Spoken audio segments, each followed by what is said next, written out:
Subject కి ఒక teacher ఉంటారు, అన్ని సబ్జెక్టులు నన్ను చదవమంటారు. ఇంత చిన్న బుర్రలో అన్ని ఎలా నింపాలి?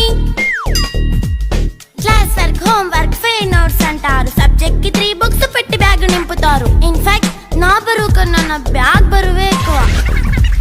క్వశ్చన్లు, ఆన్సర్లు, సర్ప్రైజ్ టెస్టులు అన్ని దాటుకొని మళ్ళీ స్కూల్ వ్యాన్ ఎక్కేసి అమ్మయ్య ఇక ఇంటికి వచ్చేసామనుకుంటే మార్క్స్ తక్కువ వస్తే చెయ్యాలి అసైన్మెంట్. రిపోర్ట్ కార్డ్ చూపిస్తే ఇంట్లో ఉన్న పనిష్మెంట్. హోమ్ వర్క్ చేయమంటూ మమ్మీ చంపుతుంటుంది. ట్యూషన్ టైం అయిందని డాడీ తరుముతుంటాడు. డాన్స్ క్లాస్ కి వెళ్ళమని తాతయ్య తిడతాడు. స్నాక్స్ తిని వెళ్ళమని నాన్నమ్మ ఆపుతుంది. ఇక అన్నీ అయిపోయాక కాసేపు టీవీ చూద్దామంటే మమ్మీ ఎంట్రీ ఇచ్చింది. బెడ్ ఎక్కమంది. చిన్న నాప్ తీసేలోపు తెల్లారిపోయింది.